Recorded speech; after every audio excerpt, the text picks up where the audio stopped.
जय हिंद साथियों, मैं हरिवंश द जीएस थ्योरी में आपका स्वागत करता हूं। देखिए, आज का जो हमारी क्लास है वो है प्राचीन भारत का इतिहास। देखिए, प्राचीन इतिहास की अगर हम बात करें तो हमने जब प्राचीन भारत का इतिहास पढ़ाया तो हमने उसमें चर्चा की थी कि भाई हमने इतिहास को पढ़ने के अर्थात सुविधा के आधार पर 3 भागों में बांटा गया था, जिसमें 3 भाग कौन कौन से बांटे थे हमने, तो भाई कह सकते हैं पहला भाग था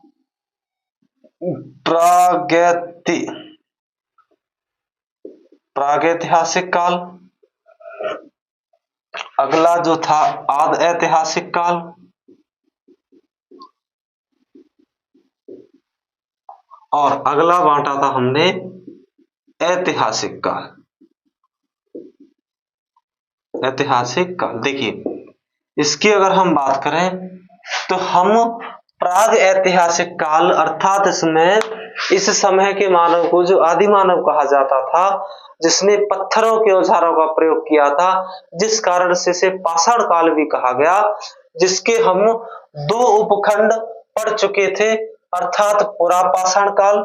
भाई इसकी जो पहला उपखंड था उसका नाम था पुरापाषाण काल, जो हम पढ़ चुके हैं इसकी पहली वीडियो में। दूसरा था मध्य पाषाण काल, भाई ये भी पढ़ चुके हैं। अब जो हम पढ़ने वाले हैं वो है नवपाषाण काल। नवपाषाण काल, चलिए इसके बारे में हम जानते हैं। देखिए इसके बाद हम ताम्रपाषाण काल भी पढ़ेंगे, अर्थात इसी कह सकते हैं उत्तर पाषाण काल में जब तांबे की खोज हो गई तब उसके बारे में जानकारी लेंगे। चलिए आज स्टार्ट करते हैं हम नवपाषाण काल के बारे में। ध्यान से देखेंगे सभी, सुनिए। भाई हमने बताया कि इस समय का जो मानव था, भाई आज चलेगा आपका नवपाषाण काल। देखिए नवपाषाण काल की अगर हम बात करें, इसकी समय की बात करें तो हमने बताया भाई हर बुक्स में अलग अलग जो है समय दिखाया जाता है, लेकिन यहाँ पर समय 10,000 BC से लेकर 3,000 BC तक, BC मतलब बिफोर क्राइस्ट यानी कि ईसा पूर्व तक जो है इसके समय को ज्ञात कर सकते हैं। देखिए अगर हम बात करें कि सबसे पहले इसकी जानकारी की बात करें, अर्थात हम नवपाषाण काल की सबसे पहली जानकारी की बात करें तो सबसे पहले हमें इसकी जानकारी 1865 में जॉन लुसाक ने दी थी। किसने दी थी? जॉन लुसाक ने। देखिए हमने बताया कि भैया सबसे पहले मानव कहाँ आया था, तो सबसे पहले मानव पृथ्वी में अफ्रीका महाद्वीप पर आया था, या और कह सकते हैं इसीलिए अफ्रीका महाद्वीप को मानव जाति का पालना कहा जाता है। आगे अगर हम बात करें तो सबसे पहला सभ्य मानव कहाँ आया था? एक सेकंड,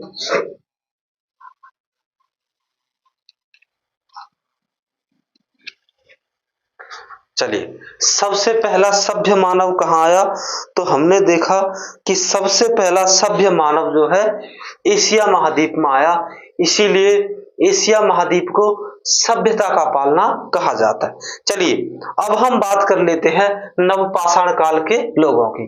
देखिए देखा जाए तो यहां तक भी लोगों को आदि मानव ही कहा जाता था, जिसमें हमने इससे पहले मध्य पाषाण काल में बताया कि उस समय लोगों ने जो है जानवरों को पालना प्रारंभ कर दिया था, जिसमें सबसे पहला पालतू जानवर कुत्ते को बनाया था। अगर हम आगे इससे बात करें, अर्थात आगे चलते हैं नवपाषाण की बात करें हम, तो देखिए इस समय लोगों ने स्थायी आवास बना लिए थे। स्थायी आवास, हम कह सकते हैं कि इस समय के लोग एक जगह घर बना के रहने लग गए थे, या एक जगह घर बना के रहने लग गए थे।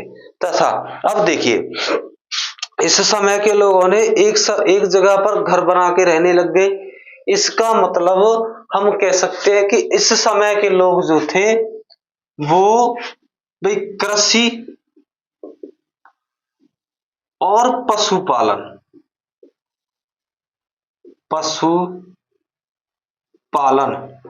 से पूर्णतः परिचित हो गए थे। पूर्णतः क्या हो गए थे? परिचित हो गए थे। और सबसे पहला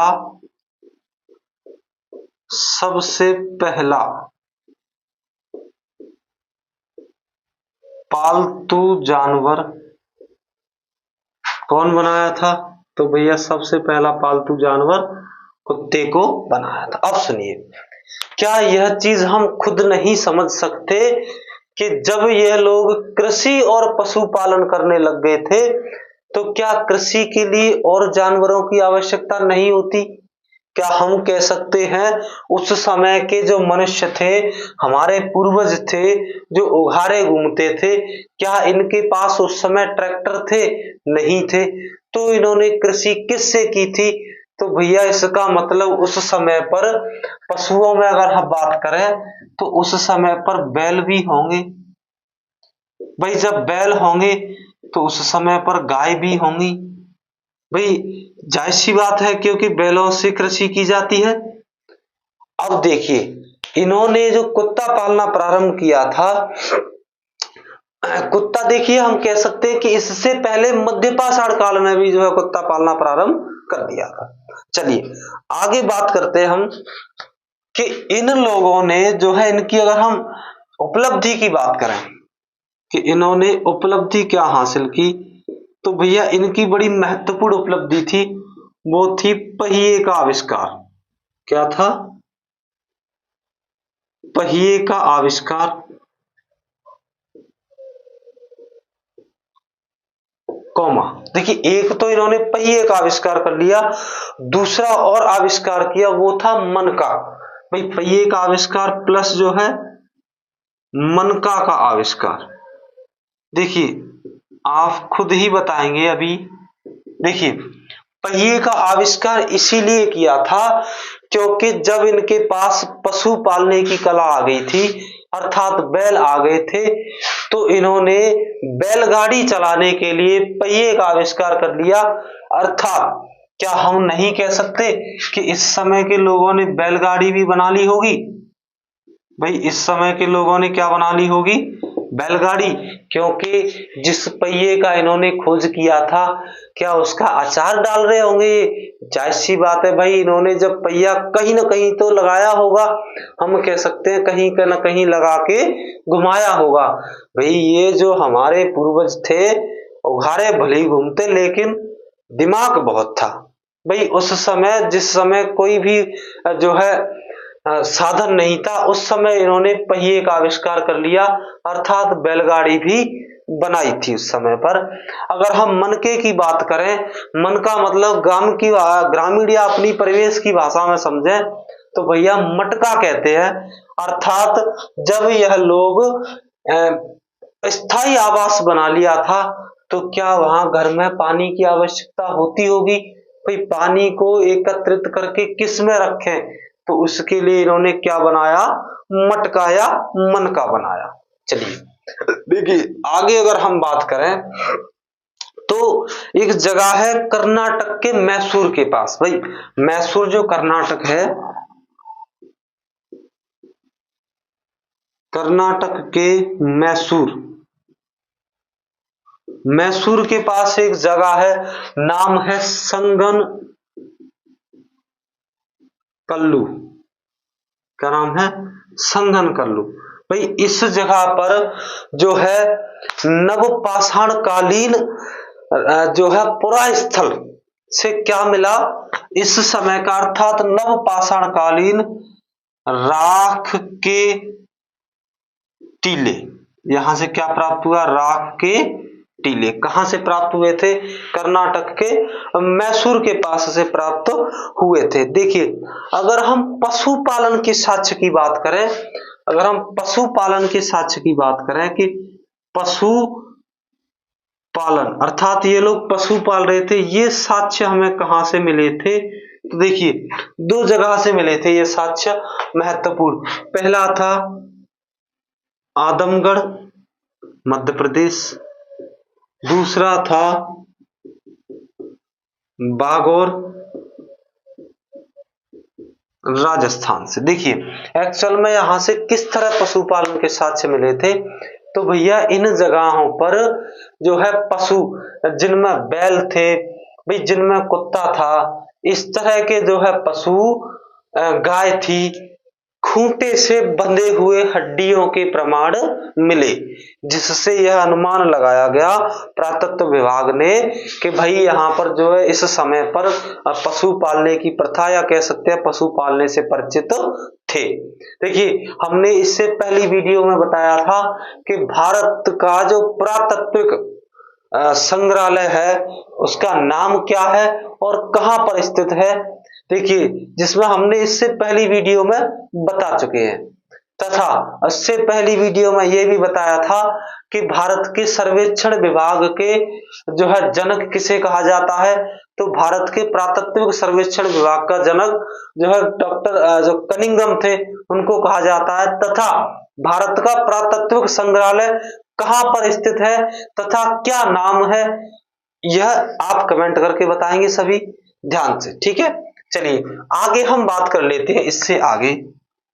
देखिए इस काल में और कई साक्ष्य मिले। क्या साक्ष्य मिले, तो देखिए इस काल के हमें साक्ष्य मिले मेहरगढ़, मेहरगढ़ पाकिस्तान। पाकिस्तान के भी एरिया कहां पड़ते हैं, बलूचिस्तान में। देखिए पाकिस्तान का एक स्टेट है बलूचिस्तान, जहां से 7000 ईसा पूर्व दो पहाड़ियां हैं भाई, दोनों पहाड़ियों के मध्य में भाई, दोनों पहाड़ियां जो थी नाम था सुलेमान और कीर्थर, या कह सकते हैं कीर्थर और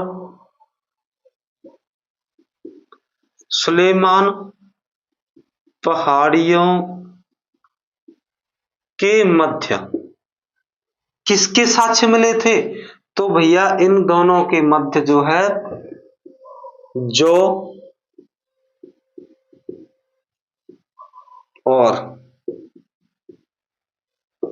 गेहूं के साक्ष्य मिले थे। चलिए देखिए मैप के माध्यम से अगर आप देखें तो ये है आपका महान भारत, ये हमने बना दिया ग्रेट इंडिया। देखिए इस तरफ है बेवकूफ पाकिस्तान। भाई देखिए पाकिस्तान का ये जो स्टेट है इसका नाम है बलूचिस्तान।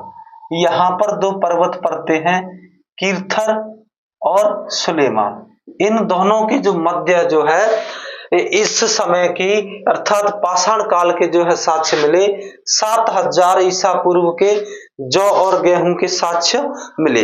अगले की अगर हम बात करें तो अगली जगह पड़ती है बुर्जहोम। भाई बुर्जहोम जो है वो जम्मू कश्मीर में है। देखिए बुर्जहोम से जो है गर्तावास मिला। गर्तावास, आप कहोगे गर्तावास क्या होता है भैया, हम कह सकते हैं कि जब मनुष्य को जमीन में गड्ढा खोदकर गाड़ा जाता है उसे कहते हैं गर्तावास, जिसमें इस गर्तावास में अर्थात कश्मीर के गर्तावास में बुर्जहोम में जो मिला था वहां मालिक के साथ कुत्ता दफनाने का साक्ष्य मिला। भाई यहां से यह पता चलता है कि इस जगह अर्थात इस समय नवपाषाण कालीन के जो लोग थे वो जब उनका मालिक का जो है देहांत होता था तो उसके कुत्ते को भी उसके साथ दफना दिया जाता था। चलिए आगे हम बात करें कोल्ढेवा की बात करें। देखिए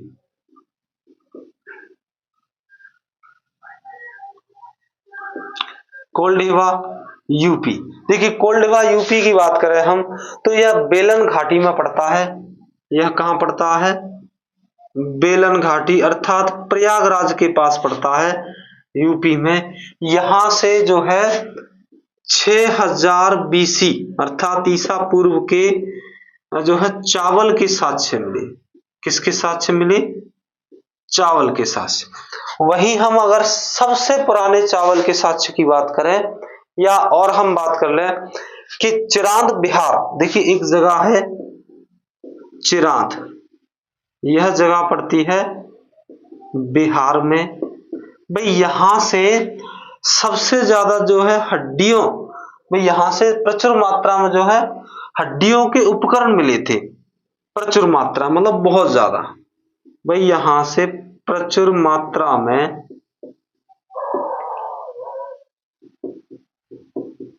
हड्डियों के उपकरण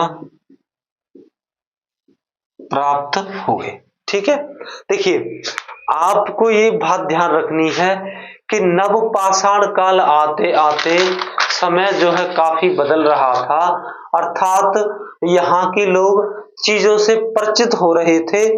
चलिए आगे अगर हम बात करें तो लेहरा देव की बात कर लेते हैं। आगे हम बात कर लेते हैं लेहरा देव।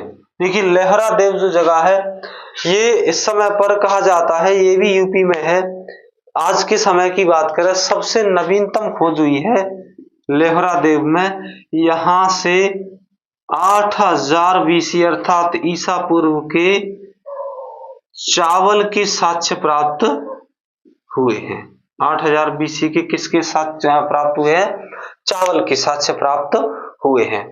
चलिए आगे हम बात करें अगर तो दमदमा, देखिए दमदमा एक स्थान है जहां से, कौन सा स्थान है? दमदमा। यहां से एक कब्र में तीन लोगों को दफनाने के साक्ष्य मिले हैं। अर्थात इस जगह पर देखा गया कि एक ही कब्र में जो है 3 लोगों को एक साथ दफनाया गया है। चलिए इसके बाद हम बात कर लेते हैं इस समय पर मिले हुए प्रमुख औजारों के बारे में। भाई इस समय प्रमुख औजार में क्या क्या मिला था, अगर उस चीज के विषय में हम चर्चा करें कि अर्थात नवपाषाण काल में जो है प्रमुख औजार क्या मिले थे। चलिए आइए जान लेते हैं कि प्रमुख औजार क्या क्या मिले थे। देखिए बात करें इसमें सबसे प्रमुख औजार जो है कुल्हाड़ी मिला था। क्या मिला था? कुल्हाड़ी मिला था। उसके बाद बात करें बसूली मिली थी। क्या मिली थी? बसूली। और बात कर लें तो छेनी भी मिली थी। फिर देखिए ध्यान रखना, जब लोग कुल्हाड़ी, बसूली, छेनी ये किस काम आते हैं, अर्थात यह लोग इन चीजों से परिचित हो गए थे। देखिए इस समय के लोगों के पास खुरपी,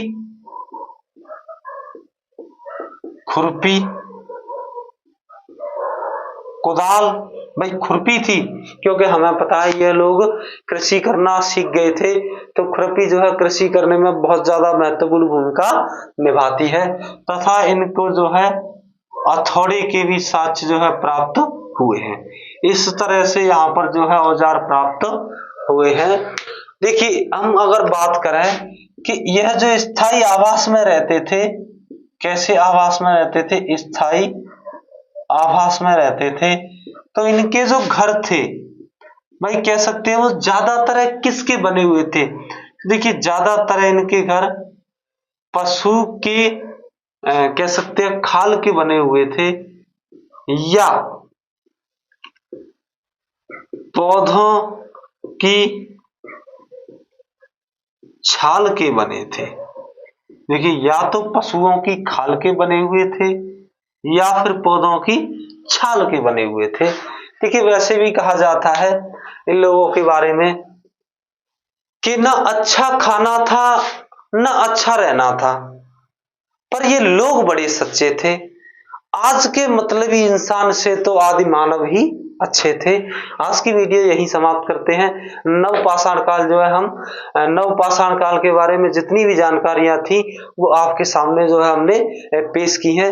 आप मेहनत करते रहिए, साथ में मेहनत करते रहिए, आप अवश्य सफल होंगे। आगे की नेक्स्ट क्लास में हम बात करेंगे। इससे नेक्स्ट क्लास में जो हम ताम्रपाषाण की बात करेंगे। तब तक के लिए जय हिंद, जय भारत।